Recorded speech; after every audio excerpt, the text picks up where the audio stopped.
Bom, agora a gente vai falar da posse da nova presidente do Supremo Tribunal Federal, Rosa Weber, que começou agora há pouco lá no Supremo Tribunal Federal, aqui em Brasília. Quem está por lá e nos mandou um vídeo, contando detalhes da movimentação, é a nossa repórter Manuela Alcântara. Oi, Manu. Boa tarde.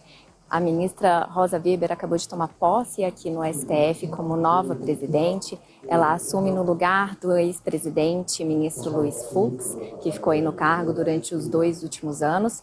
A ministra Rosa Weber assume hoje, mas ela não fica na presidência pelo próximo biênio, porque ela se aposenta em outubro do ano que vem. E daí, no lugar dela, assume o vice-presidente, que tomou posse hoje aqui junto com ela, o ministro Luiz Roberto Barroso.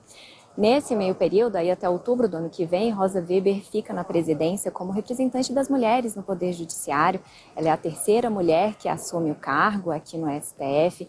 Em 131 anos de existência da Corte, foram só 3 mulheres nesse cargo, Lari. O STF já teve 46 presidentes homens e agora estamos aí chegando na terceira mulher. Aqui, para a posse da presidente Rosa Weber, ela convidou o ex-presidente Lula, a ex-presidente Dilma, eles não puderam vir. O presidente Jair Bolsonaro também foi convidado, como é de praxe, para todas as cerimônias, mas ele não pôde vir porque tinha que gravar um podcast em São Paulo, então ele não está aqui na capital da República. E ele quebrou aí uma série de posses, que ele estava participou da posse do ministro Alexandre de Moraes no TSE, vinha com essa aproximação com o Poder Judiciário, mas hoje ele quebrou aí essa série de eventos que ele vinha participando. E aqui foi uma posse mais discreta do que na presidência do TSE e também na presidência do STJ, quando a ministra Maria Tereza tomou posse. Foi uma cerimônia bem mais discreta, não teve festa no final. E aqui agora vamos esperar a gestão da ministra Rosa Weber. Tchau, Lari. Trazendo as informações para a gente, direto lá do Supremo Tribunal Federal. Pessoal, agora a gente conversa por videochamada com o advogado e professor da Fundação Getúlio Vargas, o Álvaro Jorge. Já agradeço a disponibilidade, te desejo uma ótima tarde. Professor, o que a sociedade pode esperar agora do mandato de Rosa Weber no Supremo Tribunal Federal? Bom, boa tarde, Larissa. Boa tarde, audiência do Metrópolis. É um prazer estar aqui com vocês. Acho que tem duas questões diferentes, Tem o que a gente pode esperar, e certamente a gente pode esperar um Supremo menos estridente do que ele vem sendo, na medida em que a presidente Rosa Weber é uma ministra tradicional, é uma ministra avessa aos holofotes, avessa às redes sociais, avessa a falar fora dos autos, como é a tradição do judiciário, de modo que a gente deve esperar, nesse sentido, uma presidência menos focada em imprensa, em likes, em twitters, etc. Não obstante, essa presidência vem com alguns desafios muito importantes. A ministra vai liderar o Supremo Tribunal Federal no momento pós-eleição. A gente sabe que essa eleição será uma eleição complicada, o país está bastante dividido, há violência política já ocorrendo, existem já narrativas, baseadas em fake news, de que há um potencial de fraude nas urnas, e tudo isso, inevitavelmente, pós-eleição, vai bater no Supremo Tribunal Federal. Então, esse é um desafio muito grande que a ministra Rosa Weber deverá liderar. E eu acho que existe uma coincidência muito feliz dela estar assumindo o cargo nesse momento, com o seu perfil moderado e discreto, porque a instituição vai precisar ter um papel muito central nesse processo de transição entre uma presidência e outra, seja quem for o eleito, e vai ser importante para o país que isso seja feito de forma mais institucional e menos pessoal, que é um outro desafio, inclusive, que a ministra Rosa Weber vai enfrentar no Supremo, que é tentar deixar a Corte mais unida, falando como uma instituição e não monocraticamente através de seus ministros. Perfeito, professor, é um desafio e tanto, né? Agora, que temas, quais assuntos podem demandar mais cuidado, mais atenção da nova presidente? Olha, Larissa, existem os temas que já estão colocados, né? Por exemplo, o indulto do Daniel Silveira vai ser julgado. A questão absolutamente inconstitucional do orçamento secreto, que a própria ministra, né, já havia concedido uma liminar lá atrás, e esse tema será apreciado. Então, existem esses temas que já estão colocados, né? Mas existem esses outros dois que serão os temas mais importantes.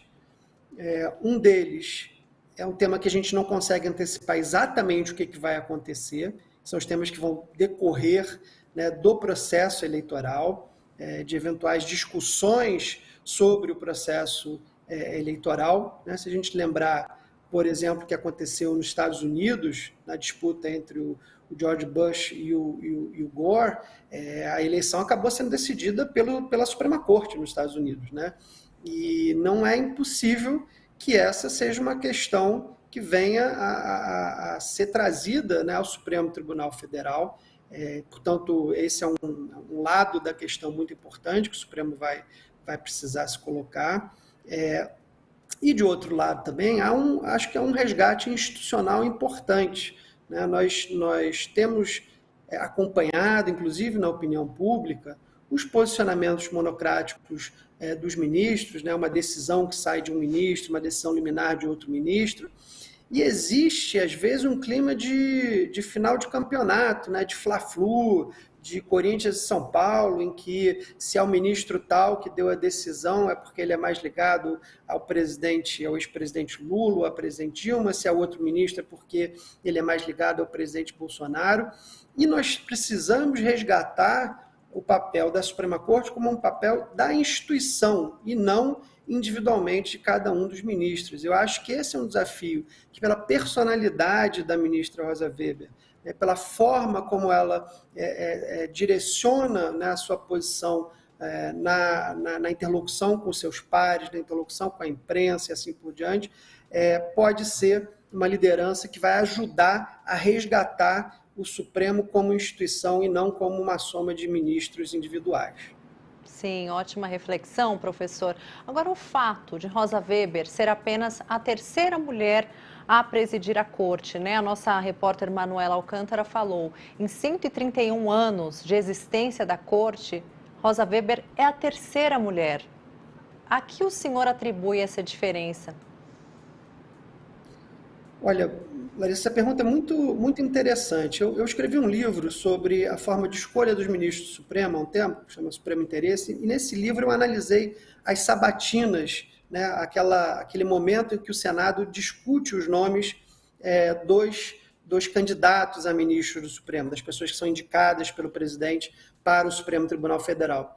E o curioso que a gente pode notar na sabatina da ministra Rosa Weber foi que foi uma das sabatinas mais machistas que você pode imaginar na história. Ao contrário do que se faz, ou que se costuma fazer com os demais candidatos homens, foram feitas perguntas super agressivas para ministras, tentativas de pegadinha, buscar descaracterizá-la como uma pessoa preparada para o cargo, de modo que esse machismo estrutural da sociedade se reflete, né, no Supremo, claramente. Os dados aí indicam isso, não há discussão sobre esse fato, mas eu acho que há duas formas de a gente olhar, né? Dá para olhar o copo meio vazio e o copo meio cheio.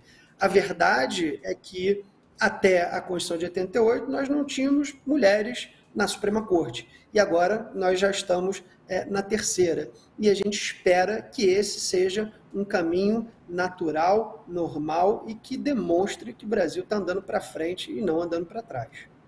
De fato, é isso que a gente espera, professor. Álvaro Jorge, ele que é advogado e professor da Fundação Getúlio Vargas. Agradeço muito, viu? A conversa, as explicações. Até uma próxima, professor.